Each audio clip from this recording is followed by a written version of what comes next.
Hello my dear students, मैं Ajay sir अपने YouTube channel पर आप सभी का फिर से स्वागत करता हूं।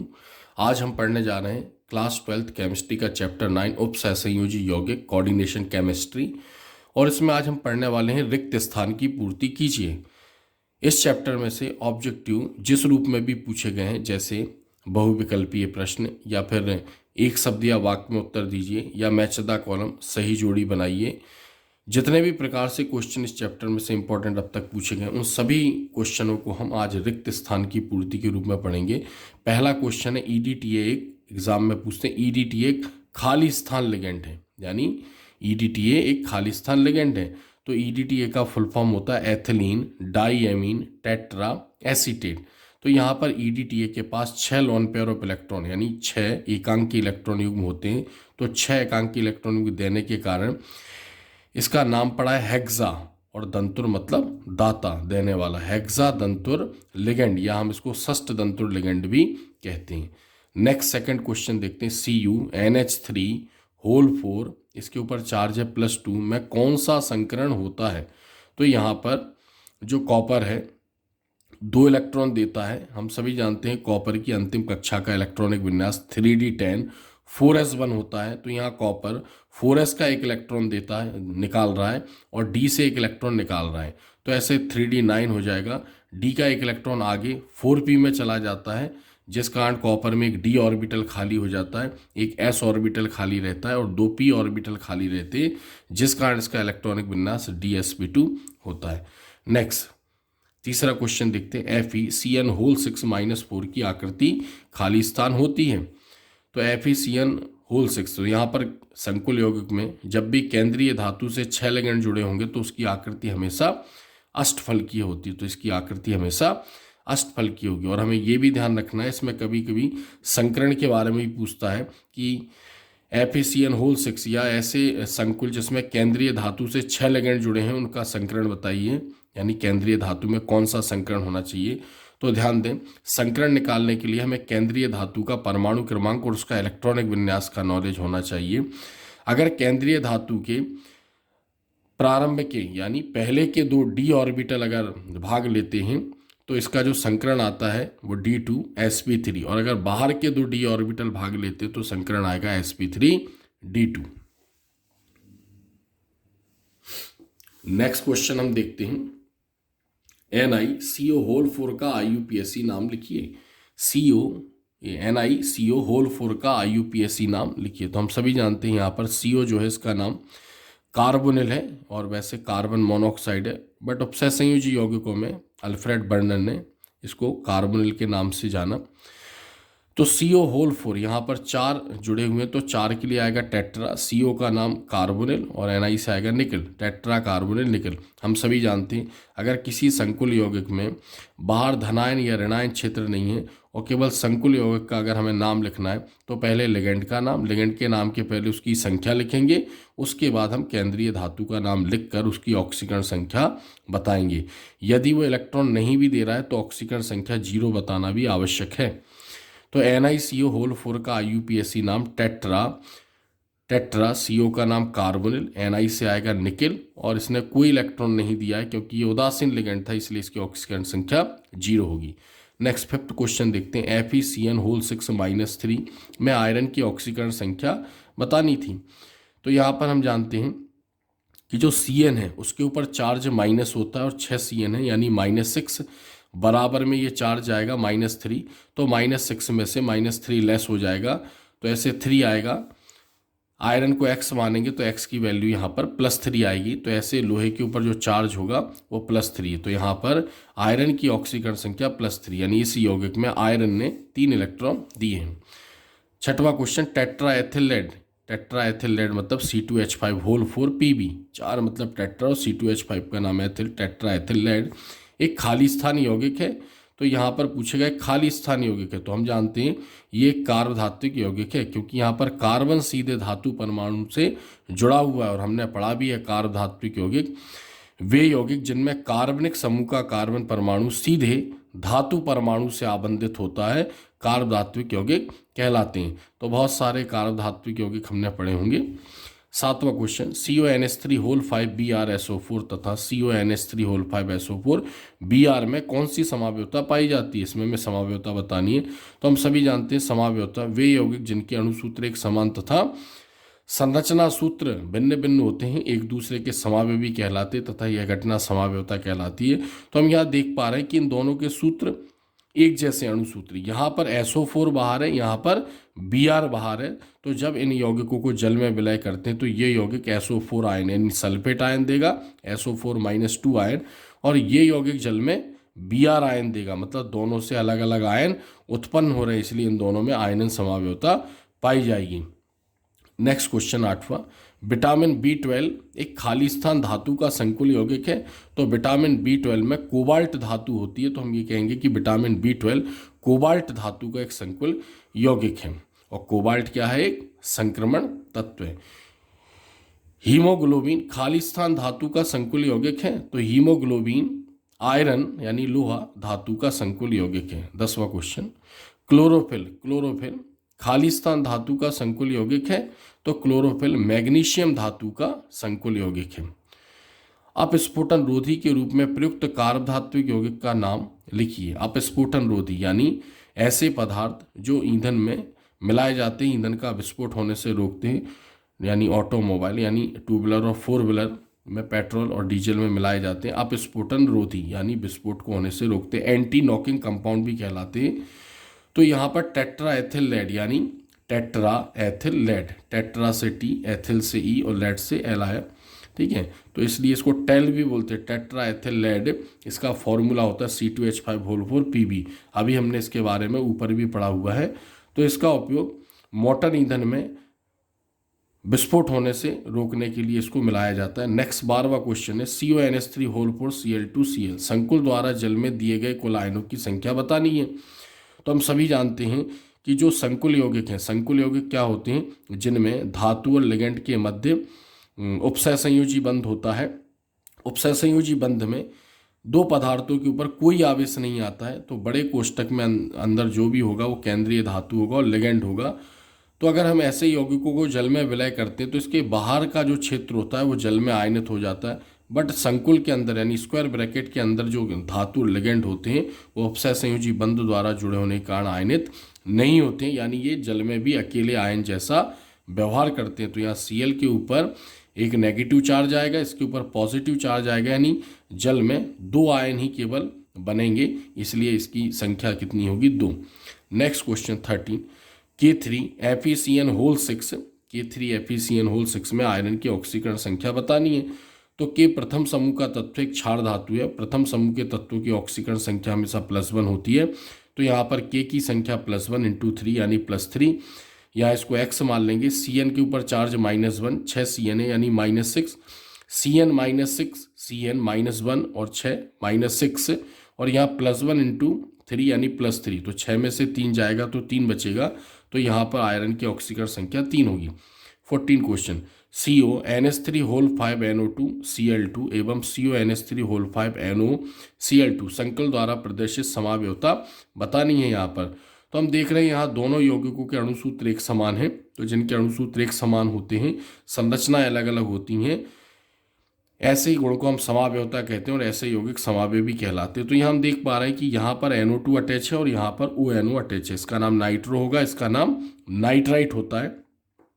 यहाँ पर जो NO2 है वो केंद्रीय धातु से नाइट्रोजन द्वारा जुड़ा है, और यहाँ पर जो ONO है वो केंद्रीय धातु से मतलब ऑक्सीजन द्वारा जुड़ा हुआ है। तो यहाँ पर NO2 का N जुड़ा है धातु से, यहाँ ON का O जुड़ा हुआ है। तो हमने पढ़ा है जब एक ही लिगेंड केंद्रीय धातु से दो भिन्न भिन्न प्रकार से जुड़ता है तो भिन्न भिन्न संरचना वाले यौगिक प्राप्त होते हैं, जिन्हें हम लिंकेज समावयवी कहते हैं, तथा यह गुण लिंकेज समाव्यता कहलाती है। तो यहाँ पर जो आंसर होगा वो लिंकेज या बंधन समाव्यता, क्योंकि एक ही लिगेंड केंद्रीय धातु से दो प्रकार से लिंकेज है, तो लिंकेज या बंधन समाव्यता। 15वां क्वेश्चन, K4FeCN होल 6 में आयरन की ऑक्सीकरण संख्या बतानी है। ऐसा हम पहले भी पढ़ चुके हैं। 13 क्वेश्चन, तो K की ऑक्सीकरण संख्या +1, तो यहाँ पर 4 K हैं पोटेशियम, पोटेशियम की +1 × 4 +4, Fe को x मानेंगे, Cn की -1 × 6, तो -6 में से +4 जाएगा तो 2 इसका आंसर आएगा। 16 क्वेश्चन, K4FeCN होल 6 का IUPAC नाम बताना है। तो हमने सभी ने पढ़ा है संकुल यौगिकों के जब IUPAC नाम लिखते हैं तो अलग अलग प्रकार के संकुल यौगिक होते हैं। यदि किसी संकुल यौगिक में धनायन क्षेत्र है तो ऐसे संकुल यौगिकों का नाम हम धनायन क्षेत्र से ही प्रारंभ करते हैं। तो धनायन क्षेत्र का नाम लिखेंगे बट इसकी संख्या नहीं बताई जाती है। तो यहाँ पर K का नाम है पोटेशियम। फिर इसके बाद दूसरी पोजीशन पर हम लिगेंड का नाम लिखते हैं। लिगेंड का नाम लिखने के पहले उसकी संख्या लिखते हैं 6। तो 6 के लिए हेक्सा, CN का नाम साइनो, पोटेशियम, हेक्सा, साइनो, और Fe का नाम आयरन होता है। बट रूल है कि अगर धनायन क्षेत्र उपस्थित है तो केंद्रीय धातु के नाम में हम 8 शब्द जोड़ते हैं। तो ऐसे इसका नाम हो जाएगा पोटेशियम हेक्सा साइनो फेरेट। और फिर हमें इसकी ऑक्सीकरण संख्या निकालनी है। तो अभी हमने इसकी ऑक्सीकरण संख्या यहाँ पर निकाली 2, बट यहाँ पर रोमन नंबर में लिखेंगे 2। तो इसका नाम होगा पोटेशियम हेक्सा साइनो और फेरेट, और इसकी ऑक्सीकरण संख्या 2। फिर CO एक खाली स्थान लिगेंड है। CO के ऊपर कोई आवेश नहीं होता, इसलिए यहाँ पर जो CO है एक उदासीन लिगेंड है। नेक्स्ट 18 COFe6 और इसके ऊपर चार्ज -3 है। खाली स्थान चक्रण संकुल है तो फ्लोरीन होने के कारण इसकी ऊर्जा बहुत उच्च होगी, इसलिए यहाँ पर ये एक उच्च चक्रण संकुल यौगिक है। 19 क्वेश्चन, फिटकरी व मोहर लवण खाली स्थान लवण है। फिटकरी व मोहर लवण खाली स्थान लवण है। तो यहाँ पर हमें ये बताना है कि फिटकरी व मोहर लवण किस प्रकार के लवण हैं। तो यहाँ पर फिटकरी व मोहर लवण जैसे हमने पढ़ा है चैप्टर 9 में उपसहसंयोजी यौगिक। उपसहसंयोजी यौगिक 2 प्रकार के होते हैं। एक होते हैं ये उपसहसंयोजी यौगिकों को हमने पढ़ा है। योगात्मक यौगिक 2 प्रकार के होते हैं। एक होते हैं संकुल लवण और एक होते हैं द्विक लवण। यानी संकुल लवण को ही हम उपसहसंयोजी यौगिक बोलते हैं। तो द्विक लवण यानी फिटकरी और मोहर लवण दोनों क्या है यहाँ पर द्विक लवण। अब द्विक लवण क्या होते हैं, दोनों ही योगात्मक यौगिक होते हैं, संकुल लवण भी और द्विक लवण भी, यानी दोनों को बनाने का प्रोसेस एक ही होता है।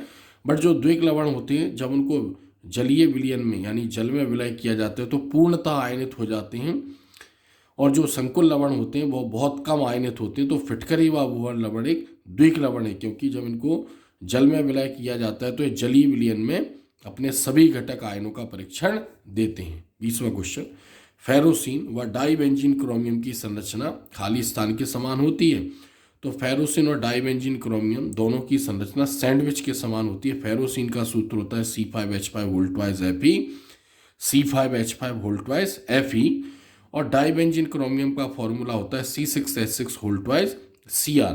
तो यहाँ पर जो फेरोसिन में 2 C5H5 होते हैं यानी साइक्लोपेंटाडाइनिल के बीच में आयरन होता है, जिस कारण इसकी संरचना सैंडविच के समान बताई गई। और डाइबेंजीन 2 बेंजीन के बीच में क्रोमियम होता है तो इसकी संरचना सैंडविच के समान बताई गई। नेक्स्ट क्वेश्चन 21 नंबर का, K4FeCN होल 6 में केंद्रीय परमाणु Fe में कौन सा संकरण होता है। तो एक चीज ध्यान रखना, जब भी केंद्रीय धातु से 6 लिगेंड जुड़े होते, संकरण देखने के लिए हमें केंद्रीय धातु का परमाणु क्रमांक व इलेक्ट्रॉनिक विन्यास का नॉलेज होना चाहिए। तो यहाँ हम थोड़ा सा बता देते हैं। यदि केंद्रीय धातु के आंतरिक 2 d ऑर्बिटल और एक s ऑर्बिटल और 3 p ऑर्बिटल भाग लेते तो इसमें संकरण D2sp3 होता है। कभी कभी केंद्रीय धातु के बाहरी 2 d ऑर्बिटल संकरण में भाग लेते हैं तो इसमें sp3 D2 संकरण होता है।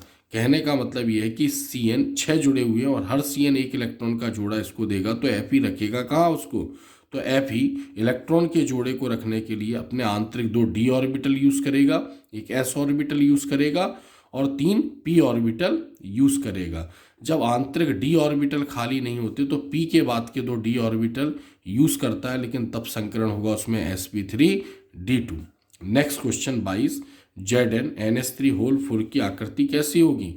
तो ZnNH3 होल 4 की आकृति, जब भी केंद्रीय धातु से 4 लिगेंड जुड़े होते हैं तो इनकी आकृति या तो चतुष्फल की आती है या वर्ग समतलीय आती है। अब इसमें कन्फ्यूजन ये रहेगा कि चतुष्फलकीय कब लिखना है और वर्ग समतलीय कब लिखना है। तो हम ऐसा कह सकते हैं कि जब केंद्रीय धातु से 4 लिगेंड जुड़े हों और केंद्रीय धातु में संकरण sp3 होगा तब उसकी आकृति चतुष्फलकीय होगी। तो यहाँ पर जिंक की आकृति बताई है, बट हमें यहाँ पर ध्यान रखना है कि इसमें कौन सा संकरण होगा, sp3, क्योंकि जिंक के d ऑर्बिटल पूर्ण रूप से भरे होंगे और जिंक जो है वो बाहर के अपने s और 3 p ऑर्बिटल यूज करेगा। तो इसकी आकृति यहां पर कैसी आएगी, चतुष्फलकीय, चतुष्फलकीय। Next question, NH2 single bond NH2 एक खाली स्थान लिगेंड है।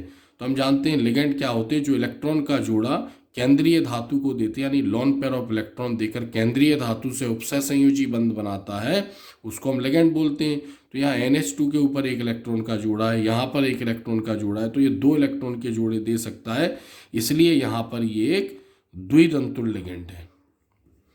द्विदंतुर लिगेंड है वे लिगेंड जो केंद्रीय धातु को 2 इलेक्ट्रॉन युग्म या 2 इलेक्ट्रॉन के जोड़े प्रदान करते हैं, द्विदंतुर लिगेंड कहलाते हैं। 24 NiCO4 संकुल में Ni की ऑक्सीकरण अवस्था बताइए।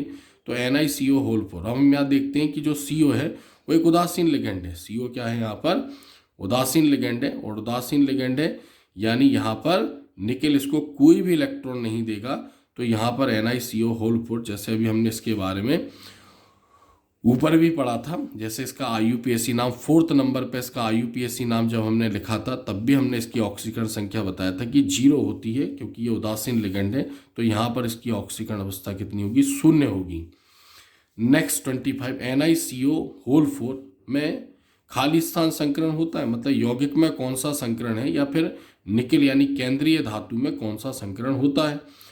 तो यहाँ हम जानते हैं कि जब भी केंद्रीय धातु से 4 लिगेंड जुड़े होते हैं तो उसमें संकरण या तो sp3 होगा या dsp2 संकरण होता है। तो यहाँ पर जो निकेल है एक भी इलेक्ट्रॉन इसको नहीं दे रहा है, तो इसमें जो 3d8 है यानी d इसमें जो है उसमें कोई भी परिवर्तन नहीं होगा। तो निकेल अपने बाहर का एक s ऑर्बिटल और बाहर के 3 p ऑर्बिटल यूज करेगा, तो ऐसे करके इसमें संकरण आएगा sp3 संकरण। फिर हमने ये भी पढ़ा है जब केंद्रीय धातु से 4 लिगेंड जुड़े होंगे तो उसकी संरचना किस प्रकार होती है। तो अगर संकरण sp3 है तो उसकी आकृति चतुष्फलकीय होनी चाहिए। तो यहाँ पर इसमें संकरण क्या है, sp3। नेक्स्ट 26 नंबर का क्वेश्चन, संकुल CONH3 Cl2 से विलयन में खाली स्थान आयन उत्पन्न हो गया। अब हम यहाँ देखते हैं बाहर 2 Cl इससे जुड़े हुए, तो जब इसको जल में विलय करेंगे तो पूरा संकुल यानी स्क्वायर ब्रैकेट के अंदर का पूरा भाग एक आयन के समान, और बाहर 2 Cl रिलीज हो जाएंगे, जल में 2 Cl उत्पन्न होंगे और इस पूरे पर एक प्लस आवेश होगा। तो हम कह सकते हैं कि संकुल CONH3 Cl2 से विलयन में 3 आयन उत्पन्न होते हैं। तो इस प्रकार आज हमने बहुत महत्वपूर्ण क्वेश्चनों का अध्ययन किया चैप्टर 9 उपसय संयोजी यौगिक। पहले भी इसी में से ही ऑब्जेक्टिव क्वेश्चन पूछे गए हैं, बार बार इसी में से पूछे जाते हैं, इसी प्रकार के क्वेश्चन आते हैं। आगे आने वाले एग्जाम 2023 में भी इसी से ही उम्मीद करता हूँ क्वेश्चन पूछे जाएंगे। अगर आपको ये मेरा वीडियो अच्छा लगा है तो आप प्लीज़ वीडियो को लाइक करें, चैनल को सब्सक्राइब करें, कमेंट्स करें और मेरे वीडियो को ज़्यादा से ज़्यादा शेयर करें, ताकि जिन बच्चों को, जिन छात्रों को इसकी आवश्यकता है उन छात्रों तक ये वीडियो मेरा पहुंच पाए। आप मेरे साथ जुड़े रहे, ऐसे ही बेहतर वीडियो के साथ हम मिलते रहेंगे। फिर अगले वीडियो के साथ हम मिलेंगे अच्छे कंटेंट के साथ। आप सभी का धन्यवाद।